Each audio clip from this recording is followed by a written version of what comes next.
지난 월요일 날에는 서울로에 체육대가 있었는데 또 사랑하는 성도 여러분 중에 이렇게 함께 모이셔서 또 좋은 시간을 보내고 왔습니다. 더러는 좋은 시간을 보냈지만은 또 좋은 시간을 보내기 위해서 숨은 곳에서 또 이렇게 헌신하고 봉사하신 우리 성도들의 손길이 있었음을 잊지 않습니다. 이 시간 이 자리에 오신 여러분을 주님의 이름으로 환영하고 축복합니다.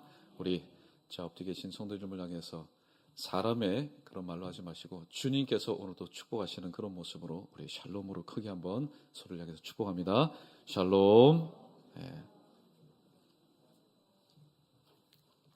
세상에서 가장 불쌍한 사람이 누구일까요? 밥을 떠먹여 주는데 어떻게 하는데요? 밥을 떠먹여 주는데도 불구하고 먹지 않으면서 배고프다 아우성치는 사람이 불쌍한 사람입니다. 오늘 예수님 공생애 동안에는 항상 바리새인과 서기관들이 있었는데 이들이 마치 이와 같지 않았을까요? 예수님께서 너희들의 잘못이 이것이다. 이것을 고치면은 너희 참 훌륭한 사람이 될 거야. 예수님께서 다른 사람을 통해서 말씀하신 것 아니고 직강을 하셨습니다. 눈앞에서 서로 눈을 마주치면서 온기를 느낄 만큼 가까이에서 말씀하실 때마다 만날 때마다 가르쳐 주셨지만은 오늘 바리새인과 서기관들은 나 잘못한 거 없다. 나 의인이다.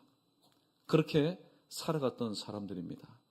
그러면서 오히려 예수님을 향해서 이 유대교, 내가 지금 믿고 있는 이 유대교의 털을 허물며 기존에 있었던 기득권을 흔드는 자, 이단으로 여겼던 사람들이 바로 바리새인과 서기관들이었습니다.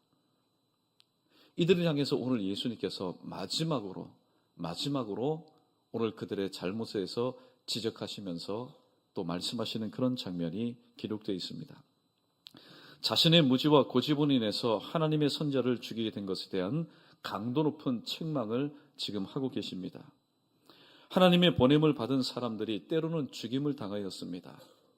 때로는 십자가에 못 박히기도 하였고 때로는 회당 이곳저곳에서 채찍질 당하기도 하였고 그리고 때로는 핍박받는 일들이 허다하였습니다.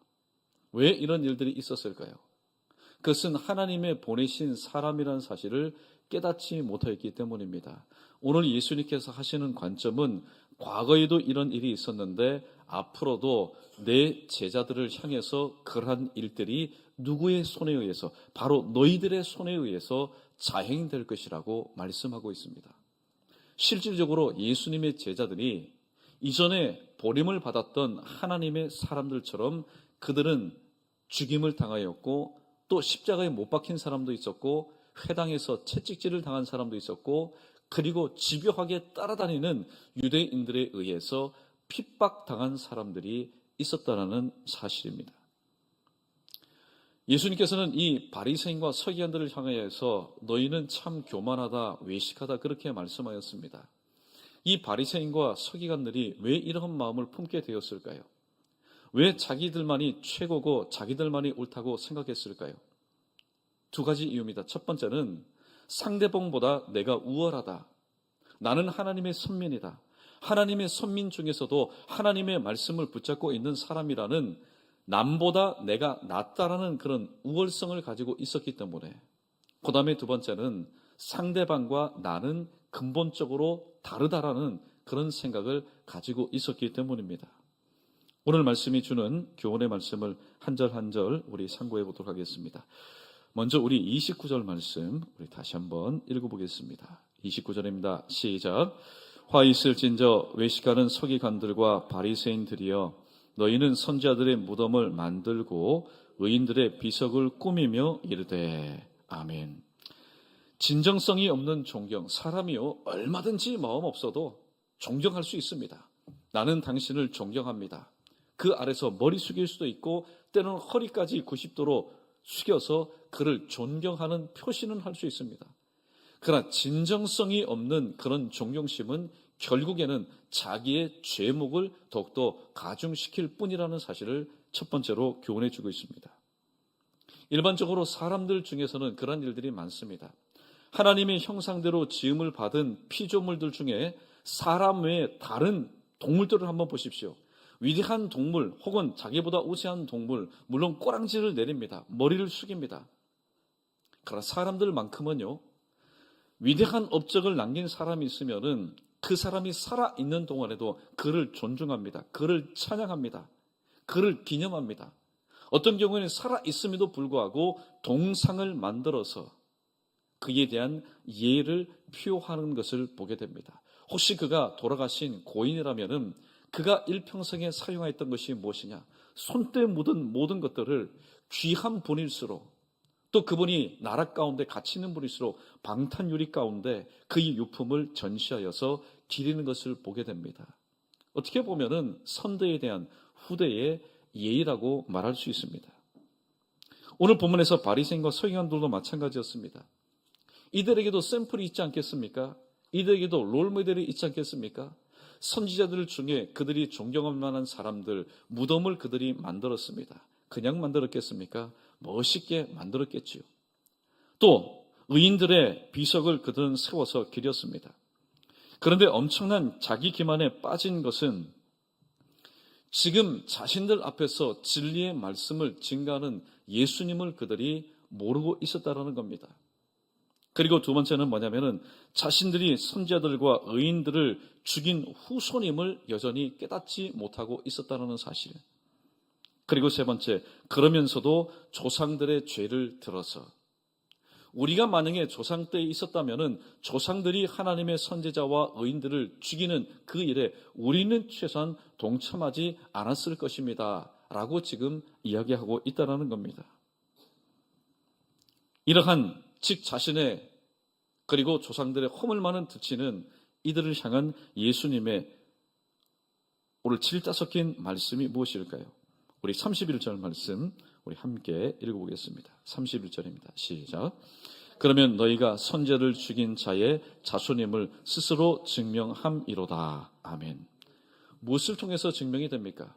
우리가 만약에 그때에 있었다라면은 그들은 그런 일들을 행할다 할지라도 우리는 하지 않겠다. 그러면은 곧 그렇게 말한 이 바리새인과 서기관들이 바로 그들의 후손임을 스스로 자백하는 것이었습니다. 그럼에도 불구하고 그들은 여전히 깨닫지 못한 채 그들의 조상들이 죽인 바로 선지자들과 그리고 의인들을 기리면서도 설상 그들 앞에 지금 나와 있는 하나님이 친히 보내신 하나님의 선지자이신 예수님에 대해서는 예의를 다하지 못하고 그들의 조상이 행한 것과 똑같은 일들을 반복하고 있다는 겁니다. 사랑하는 성도 여러분, 사람이 적게 배워서 행동으로 옮기지 못하는 것 아닙니다. 많이 배운 사람도 행동으로 옮기지 못할 때가 있습니다. 왜 그렇습니까? 그것은 바로 깨닫느냐 깨닫지 못하느냐의 차이입니다. 많이 배운 사람, 세상이 줄 수 있는 모든 상을 받은 사람이라 할지라도 그 사실을 깨닫지 못하면 실천할 수가 없습니다. 그러나 초등학교를 나왔던 유치원을 나왔던 그렇게 하는 것이 옳은 것이구나 깨닫게 된다면 얼마든지 하나님의 말씀을 우리가 실천할 수 있기 때문입니다. 그러므로 하나님의 말씀을 들을 때 우리 모두는 이러한 마음을 가지고 이렇게 기도하면서 하나님의 말씀을 들어야 됩니다. 저도 마찬가지고 우리 모두도 마찬가지입니다. 하나님 깨닫는 영을 허락해 주옵소서. 그렇게 기도하면서 항상 하나님 말씀을 전하기에 앞서서 말씀을 듣기에 앞서서 깨닫는 영을 허락해 달라고 그렇게 기도하시면서 깨닫는 영을 통해서 말씀을 깨달은 뒤에 주님께서 원하시는 그런 삶을 살아갈 수 있는 저 여러분 우리 모두 되기를 주님의 이름으로 축원합니다. 두 번째, 하나님은 죄의 분량이 찰 때까지 기다리십니다. 하나님은 죄의 분량이 찰 때까지 기다리십니다. 하나님은 절대로 죄를 묻고 하시는 분이 아닙니다. 죄를 죄가 아니다라고 넘어가시는 분이 아닙니다. 죄의 분량이 찰 때까지 기다리십니다. 그러나 하나님은 얼마나 공의로우신 하나님이신지 모릅니다. 죄가 차는 동안에 죄가 찰 때까지는 의인들이 얼마나 부르셨습니까? 하박국이 또 얼마나 부르셨습니까? 하나님 도대체 이게 어찌된 일입니까? 하나님이 지금 살아계시는 겁니까? 하나님이 지금 우리 이스라엘 백성과 함께 하시는 겁니까? 하나님이 우리와 함께 하신다면 이런 일이 있을 수가 없습니다. 라고 하나님의 사람들이 그렇게 울부짖을 정도로, 피가 터질 정도로, 간이 저릴 정도로 하나님 앞에 부르짖지만은 하나님은 이 모든 것이 찰 때까지 기다리셨습니다. 그러나 차는 순간, 차는 그때에 하나님의 공의 심판은 어떻게 임한지 아십니까? 긍휼이 없는 심판으로 임하셨다는 사실을 우리는 기억해야 됩니다. 하나님이, 특별히 하나님의 형상대로 지음받은 우리 사람들에게는요, 하나님께서 정말로 은혜로운 그런 귀를 주신 것 같습니다. 이 지구가 지금 태양을 중심으로 해서 얼마만큼 빠른 속도로 여러분 움직이는지 아십니까? 만약에 그 소리를 우리가 들을 수 있다면 사람들은 미칠 겁니다. 그러나 오늘 우리는 이 소리를 민감하게 들을 수 있어야 됩니다. 저와 여러분, 우리 모두에게는 하나님께서 허락하신 개인의 종말의 시점이 있습니다. 그리고 세상의 종말의 시점이 있습니다. 그 종말을 향해서, 개인의 종말을 향해서, 또 세상의 종말을 향해서 오늘 또 움직이고 있는 것이 있는데 그것이 바로 무엇일까요? 그것은 하나님께서 시작하게 하신 바로 초침이 오늘 또 째깍 움직이고 있다는 사실입니다. 우리는 이 땅에 살아가면서 내 개인의 종말을 향한 그 초침의 소리를 우리는 듣지 못합니다. 반면에 어떤 소리는 민감하게 반응합니까? 나를 향해서 흠집내고 나를 향해서 싫은 소리하는 그런 소리 가운데는 우리가 얼마만큼 민감하게 반응하는지 모릅니다. 자다가도 남이 얘기하면은 괜히 어떻게 귀가 근질근질할 정도로 민감한 반응을 보입니다. 그러나 내 개인의 종말을 향해서 하나님께서 스타트하게 하신 그 초침이 오늘 또 점점 그 시점을 향해서 움직이고 있다는 사실에 대해서 우리는 잘 알지 못합니다. 오늘 바리새인과 서기관들이 그러했습니다. 어쩌면은 저와 여러분, 우리도 둔감한 상태로 그러한 삶을 살고 있지는 않습니까? 하나님은 성경이 말하는 것처럼 자비하시고 은혜로우시며 또 노하기를 더디하시며 오래 참으시는 분임에 틀림이 없는 분입니다. 하나님은 어느 정도까지 오래 참으셨을까요? 구약에 보니까 120년 동안 오래 참으셨습니다. 노아로 하여금 구원의 방주를 만들기까지 하나님은 참으셨습니다. 무엇을 참으셨을까요? 하나님은 홍수의 심판을 참으셨습니다. 그러나 그때가 찰 때에 하나님께서는 일주일 전에 미리 노아와 그의 8 식구들 그리고 모든 생명의 기식이 있는 것들을 다 방주 안에 들여놓았습니다. 그런데 사람들은 깨닫지 못했습니다. 분명히 오늘 또 뚝딱뚝딱하고 여기저기서 소리가 나야 되는데 자그마치 일주일 동안 그 장소에서 아무런 소리가 들리지 않습니다. 민감한 사람이라면은 야, 드디어 무슨 일이 일어나겠구나. 하나님이 정하신 때가 되었겠구나. 액션을 취할 텐데 그때 당시의 사람들은 먹고 마시고 장가들고 시집가는 데만 전념하였습니다. 문이 닫힌 것도 알지 못하였습니다. 때가 될 때에 하나님께서는 40일 동안 이 지구 전체에 물이 가득 찰 정도로 하나님은 아랫샘물과 하늘의 샘물을 터뜨려서 이 세상을 심판하셨던 것을 보게 됩니다. 또 소돔과 고모라 시대도 마찬가지지요. 소돔과 고모라 시대도 마찬가지입니다. 하나님이 얼마나 참으셨을까요? 그러나 그 당시 사람들은 죄의 콘테스트, 누가 더 죄다운 죄를 지을 수 있을 것인가? 누가 더 하나님의 형상대로 살지 못하고 일그러지고 망가진 그런 삶을 살 것인가? 오히려 죄의 콘테스트를 하는 그런 장소가 바로 소돔과 고모라였습니다. 하나님께서 친히 아담을 빚으셨습니다. 그런데 그의 후손들이 하나님의 뜻대로 살지 못하였을 때 하나님께서 얼마만큼 진노하셨을까요? 그러나 하나님은 그 가운데 있었던 이 롯, 아브라함을 생각하사 롯을 그 성에서 빼내기까지 하나님은 그 성에 대해서 참으셨던 것입니다. 그러나 어느 날 해가 동틀 무렵 사람들이 생각했겠습니까? 밤새도록 죄를 짓고 먹고 마셨으니까 사람들은 모두 다 취해서 다 잠들었을 겁니다. 예수님께서 이 땅에 오시는 그때처럼, 그때 하나님께서 롯과 그의 식구들을 빼내셨을 때에 그 맑디 맑은 그 신선한 공기가 있었던 아침 가운데, 특별히 이 지구촌 소돔과 고모라 그 지역 가운데 집중적으로 하나님께서 예비하신 유황비가 내려서 그 지역을 완전히 초토화시켰던 것을 보게 됩니다.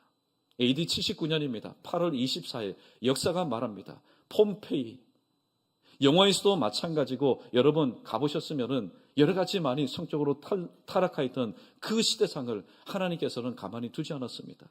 역사상 보니까 69년쯤에 한번 지진이 일어났습니다.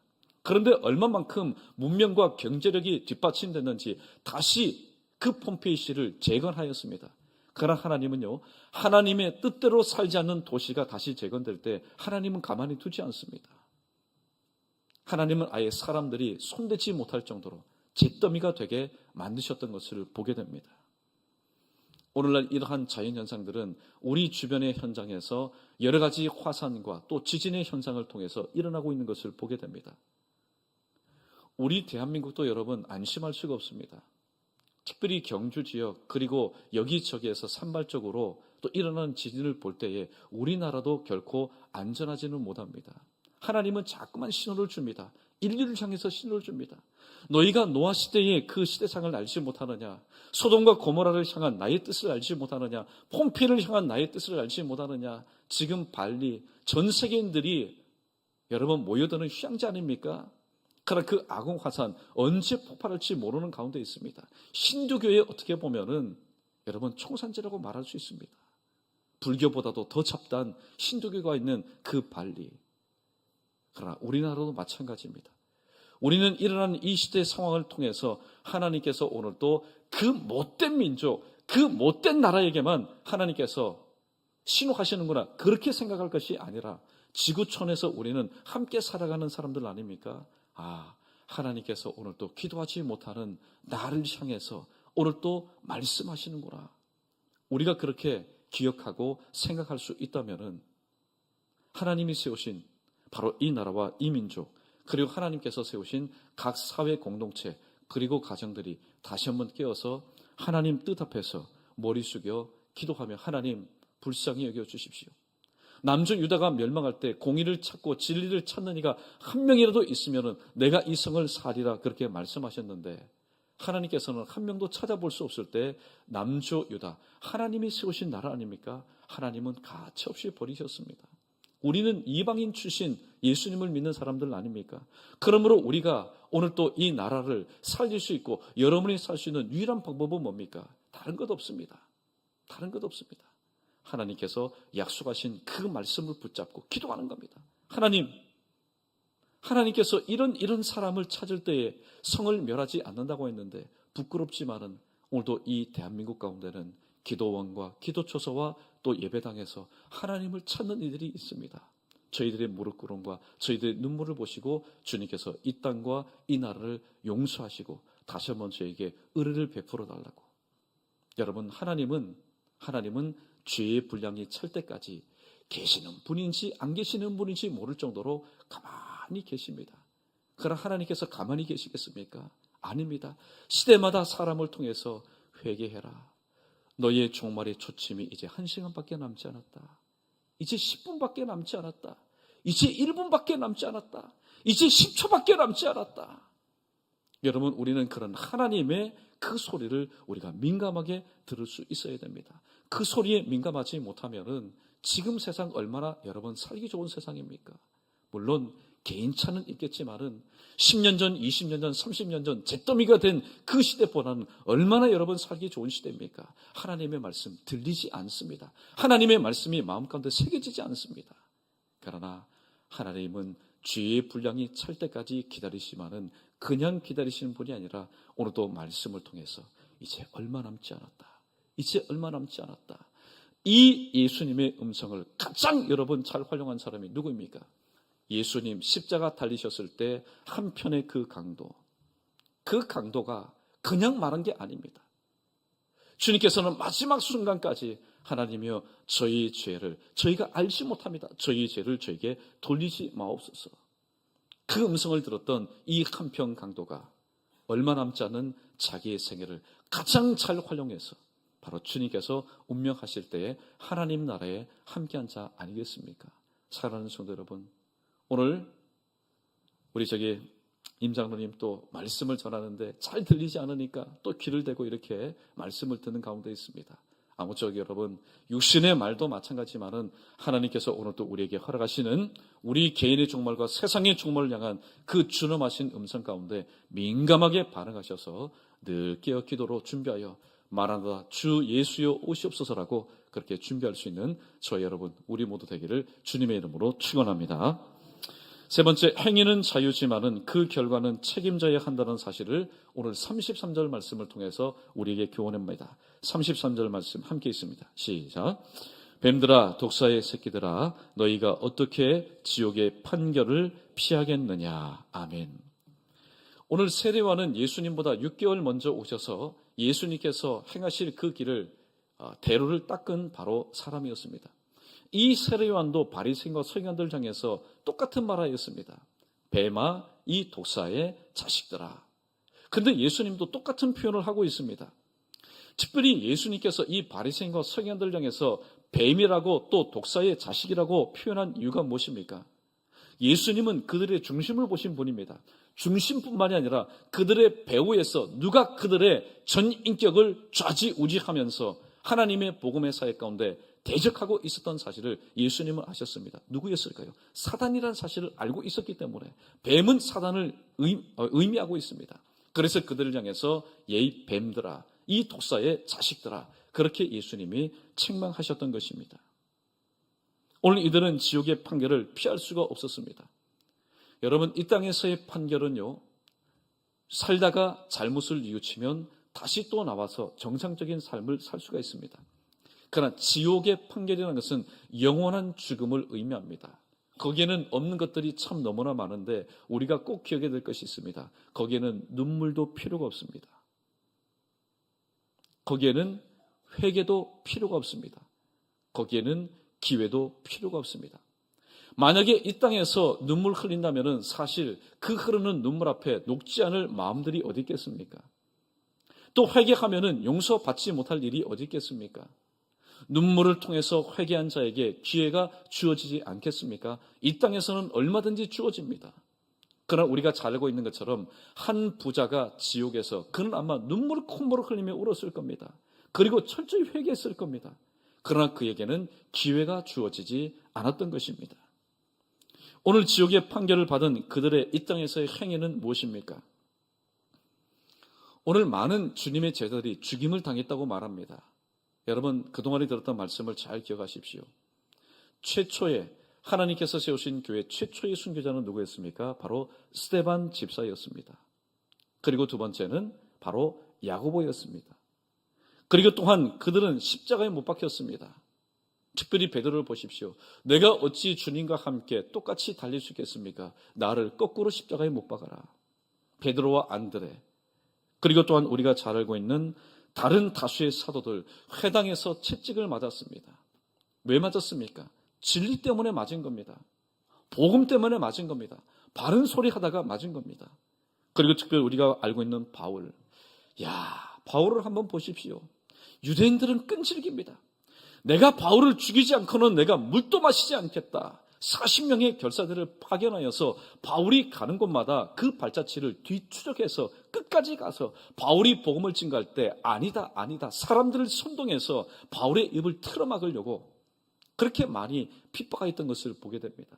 오늘 예수님께서 하신 말씀이 예수 그리스도의 제자로 살아가는 그들의 삶의 모습에 그대로 나타났던 것을 우리는 보게 됩니다. 사랑하는 성도 여러분, 이 시점에서 우리의 믿음을 다시 한번 점검해 보았으면 좋겠습니다. 사실 어떻게 보면은 오늘날 저도 이 말씀을 전하면서 내가 정말로 목사인가 그런 생각이 들 때가 있습니다. 오해하지 마십시오. 만약에 여러분 중에 신앙생활 하는데 만약에 죽임 당하는 그런 위협이 있다면은 이 시간 나와서 여러분 예배할 수 있는 용의가 있습니까? 만약에 예배 드리는 것으로 인해서 신앙생활하는 것으로 인해서 끔찍하게 십자가에 못 박힌다, 그것이 바로 그리스도에 내 이름이 올랐다고 하면은 여러분 끝까지 예수님을 부인하지 않고 십자가의 제물로 여러분이 달리시겠습니까? 또 회당마다 가는 곳마다 예수 그리스도라는 꼬리표, 이름표를 달고 있기 때문에 내가 매맞아야 됩니다. 그리고 무엇보다도 집요하게 사람들을 시켜서 나로 하여금 신앙생활하지 못하도록 그렇게 한다면은 저와 여러분, 오늘 우리는 이 현실 앞에서, 이 현상 앞에서 끝까지 우리의 믿음을 굴하지 않고 신앙생활하실 용의와 용기가 여러분 있습니까? 사실 평안할 때는요, 그래요, 나는 얼마든지 그렇게 할 수 있습니다. 똑같습니다. 우리 모두. 베드로 보십시오. 예수님께서 인기를 얻고 예수님이 가시는 곳마다 사람들이 있을 때에 저는 죽어도 예수님이 죽으시는 곳까지 저도 가겠습니다. 그러나 예수님께서 실질적으로 포박당하여서 예수님이 피해자의 신분으로 있을 때에 그래도 양심은 있어서 베드로 멀찌감치해서 예수님을 물끄러미 바라봅니다. 그러다 예수님께서 돌이켜 베드로를 보실 때에, 그리고 예수님의 말씀처럼 닭이 울 때에 여러분 회개하지 않았습니까? 오늘 세 번째 우리에게 주시는 교훈의 말씀처럼 행위는 자유입니다. 여러분 평안할 때 신앙생활 잘 하시든지 깨어서 기도하시든지 아니면은 그냥 세상의 흐름에 따라서 그렇게 사시든지 다 자유입니다. 그러나 하나님께서 우리의 행위를 보응하실 그 결말의 때에 그 책임은 누가 져야 됩니까? 저와 여러분이 져야 된다는 겁니다. 하나님께서 허락하신 이 시대 여러분 그냥 복으로만 생각하지 마십시오. 어쩌면 복이지요. 환난과 핍박이 없이 평안한 가운데 신앙생활하는 거 복일 것입니다. 그로 인해서 나의 신앙생활이 긴장하지 않고 나태해지고 게을러진다면 또 우리는 우리의 신앙생활을 다시 한번 점검해 볼 필요가 있습니다. 아무쪼록 내 이 믿음이 정금 같은 믿음이냐, 오늘도 다시 한번 여러분이 확인하시기 위해서 하나님께서 내게 허락하신 삶 가운데 어려움이 있다 할지라도 오늘 주신 이 말씀 여러분 머리 가운데 그리고 여러분 몸 가운데 몸이 아예 체질로 반응할 수 있도록 하나님 어떤 환난 가운데서라도 주님께서는 말씀하셨습니다.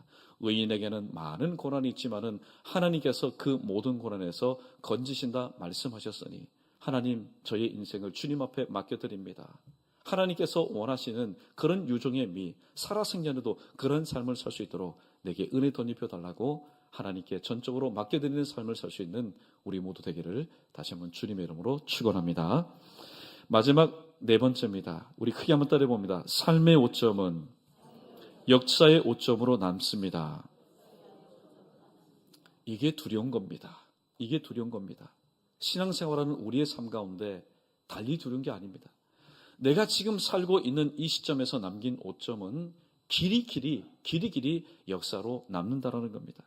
마지막으로 우리 35절 말씀 우리 읽어보겠습니다. 시작. 그러므로 의인 아벨의 피로부터 성전과 제단 사이에서 너희가 죽인 바라가의 아들 사가라의 피까지 땅 위에서 흘린 의로운 피가 다 너희에게 돌아가리라. 아멘.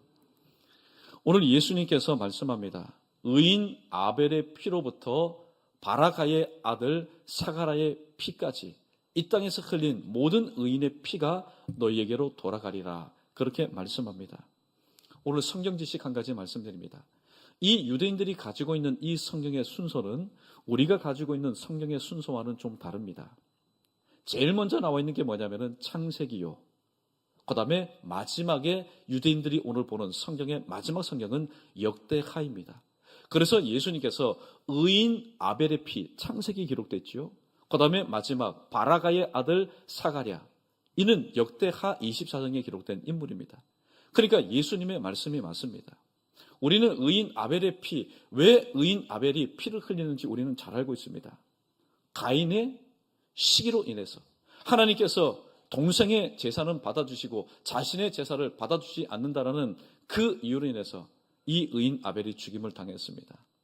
그런데 바라가의 아들 사가랴가 왜 죽임당한지 아십니까? 역대하 24장에 보면은 이런 말씀이 있습니다. 이 요아스라는 왕이 있었는데 그의 아버지 여호야다는 참 선정을 베풀었습니다. 그런데 왕권이 바뀌다 보니까 이 젊은 왕이 선대의 그 종굿을 본받지 않고 또 아세라 목상을 섬기고 하나님 앞에 범죄하였습니다. 하나님께서 많은 선자를 보내었습니다. 역시 똑같은 일이 일어났습니다. 죽이고 또 말을 듣지 않았습니다. 그때 하나님께서 여호야다의 아들, 바로 오늘 본문에 등장하는 이 스가랴를 통해서 하나님께서 요아스에게 말하게 합니다. 왜 하나님의 말씀을 명령을 거역하십니까? 당신이 하나님을 버렸기 때문에 하나님도 당신을 버리게 될 겁니다. 갓 왕이 오른 이 왕이 그 소리를 듣고 젊은 혈기에 가만히 있겠습니까? 가만히 있지 않죠. 그래서 무리를 충동하여서 죽였는데 어디서 죽였습니까? 성전과 제단 뜰 사이에서 하나님의 제사장을 죽였다라는 겁니다. 이 모든 피가 바로 너희에게 돌아가게 될 것이라고 말씀합니다. 그런데 역사적으로 이 말씀이 참 맞습니다. 우리 마태복음 27장 25절 말씀 자막에 떴는데 제가 읽어드립니다. 백성이 다 대답하여 이르되 그 피를 우리와 우리 자손에게 돌릴지어다. 여러분 무서운 얘기입니다. 말도 잘해야 됩니다. 오늘 이 빌라도가 볼 때에 아무리 보아도 이 예수님에게는 죄가 없는 겁니다. 그래서 쉽게 말하면 손을 털려고 합니다. 손을 씻으려고 합니다. 그러나 유대인들 정확하게 5일 전에 호산나 호산나 예수님을 환영했던 이 유대인들의 마음이 돌변하여서 아니다. 십자가에 못 박아라. 십자가에 못 박아라. 그때 유대인들이 무엇이라고 말합니까? 다 어떻게 해요? 우리와 우리 자손에게로 돌릴지어다. 그런데 말은 씨가 되었습니다. 그대로 일어났습니다. 예수님 사후 몇십 년 뒤 AD 70년에 로마의 티투스 장군에 의해서 그렇게 말을 한 유대인과 성전에서 하나님을 섬겼던 많은 하나님의 사람들이 하루에요 수십만 명이 학살을 당했습니다. 그들이 피를 흘렸습니다. 그리고 우리가 잘 알고 있는 홀로코스트 제2차 세계대전 당시 전 유럽에 한 1,300만 명이나 되는 유대인들이 흩어져 살고 있었는데 그 중에 거의 절반에 해당하는 600만 명이 히틀러에 의해서 학살당하였습니다. 피를 흘리게 되었습니다. 이제 세 번째, 그들이 여전히 회개치 않고 주님을 영접하지 않을 때 역사의 그 언젠가는 모르겠지만 그 시점 가운데서 또 그들의 자손들이 피를 흘릴 일이 있을지 잘 모르겠습니다. 사랑하는 성도 여러분, 오늘 이스라엘 역사는 하나님의 말씀에 불순종하는 역사였고 하나님이 보내신 사람을 배척하고 죽인 역사였고 그리고 하나님의 사람의 피를 흘린 역사였습니다. 그런데 우리가 기억할 것은 사람들은 누구나 다 실수할 수 있는 존재입니다. 하나님께서 그렇게 만드셨기 때문입니다. 만약에 저와 여러분이 완벽한 존재라면은 사실 우리에게는 예수님이 필요 없습니다. 회개도 필요 없습니다. 그러나 우리 모두는 실수할 수 있는 존재입니다. 그러나 역사가 오늘 우리에게 주는 교훈이 뭡니까? 동서행을 막론하고 신불신간에 역사가 우리에게 주는 교훈이 무엇입니까? 그것은 바로 반복되는 같은 실수를 저지르지 말아라. 문서로 남겨진, 사건으로 남겨진, 역사의 단편으로 남겨진 그 교훈이 뭡니까? 같은 반복되는 실수를 같이 하지 말라. 같이 되풀이하지 말라는 것입니다. 오늘 본문에 이 바리새인과 서기관들은 선지자들과 그들의 의인의 모든 것을 찬양하기 위해서 무덤도 만들고 비석도 만들어서 기념하였습니다.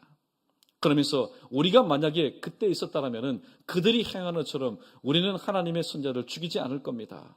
라고 말했지만은 실질적으로 지금 그들 앞에 살아 계셔서 말씀하시는 예수님, 하나님의 선지자를 이들은 핍박하였고 때로는 죽이려고 하는 그런 음모까지 꾸미고 있었던 것입니다. 그렇다면 같은 실수를 되풀이하지 않는 방법이 뭘까요? 오늘 이 세 가지를 꼭 기억했으면 좋겠습니다. 첫 번째는 정말로 애통하는 마음을 가지고 하나님 앞에 철저히 회개하는 겁니다. 왜 애통할까요? 지금 회개하지만은 또다시 그 죄를 지을 수밖에 없는 내 자신의 연약한 모습을 보니 애통할 수밖에 없다라는 겁니다. 그러나 주님 말씀하신 것처럼 형제가 너에게 와서 하루에 7번씩 70번이라도 용서해달라고 하면은 용서해 주어라. 이 말씀을 볼 때 여러분 오늘 우리가 이렇게 주눅 들어서는 안 됩니다. 내가 지금까지 수십 번, 수백 번, 수천 번 하나님 앞에 죄를 지었는데 하나님께서 나를 용서해 주실 것인가? 주님은 말씀합니다.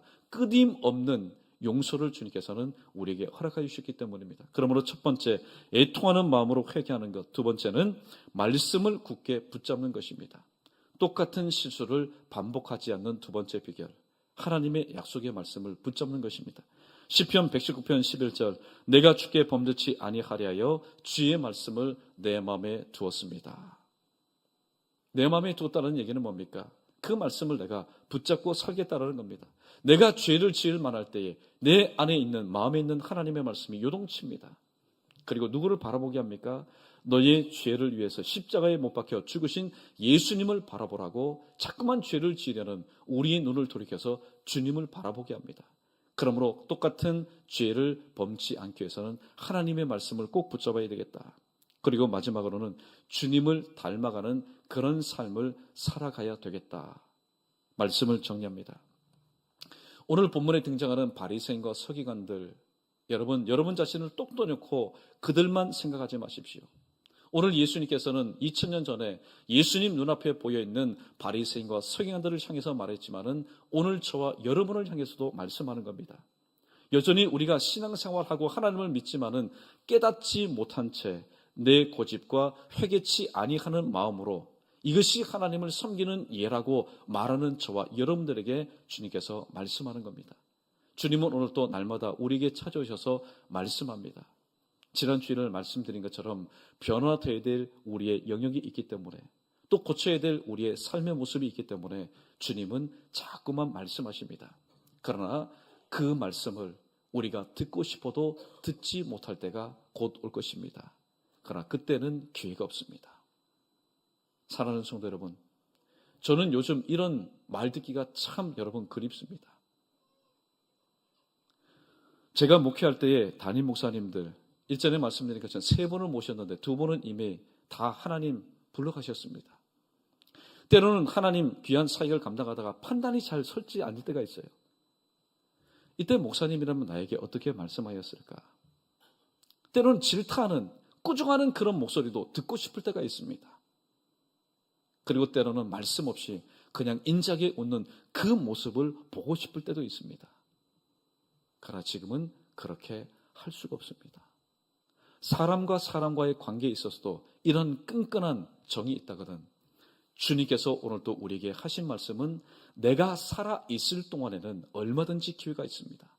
내게 회개할 기회도 있고 내가 하나님 앞에 돌아올 기회도 있습니다. 그러나 내가 죽은 뒤에는 주님께서 하셨던 오늘 본문의 말씀 아무리 듣고 싶어도 그 말씀을 들을 수 없고 내가 돌이켜도 돌이킬 수 없는 그런 상황이 분명히 어느 날 내 삶 가운데 올 수 있다는 사실을 다시 한번 기억하시고 인생은 단 한 번뿐입니다. 인생은 단 한 번뿐입니다. 그러므로 지금까지 살아오신 날들을 돌아보면서 좀 미흡하다, 아쉽다, 안타깝다. 여러분 거기에 마음 쓰지 마시고 남아있는 오늘부터 하나님께서 부르시는 그날까지 남아있는 순간이 정말로 중요하다는 사실을 다시 한번 기억하시고 그래 오늘부터 하나님께서 내게 무슨 말씀을 하시는 간에 아멘으로 하나님께 영광 돌리는 나의 삶이 되어야 되지. 그래서 추수 때에 그 주인의 마음을 시원케 하는 얼음 냉수와 같은 그런 인생을 살아야지. 하나님 나의 이 결심이 흔들리지 않도록 내게 그런 능력을 주셔서 주님 앞에 정말로 남은 생에 귀하게 쓰임받는 저 여러분 우리 모두 되기를 주님의 이름으로 축원합니다.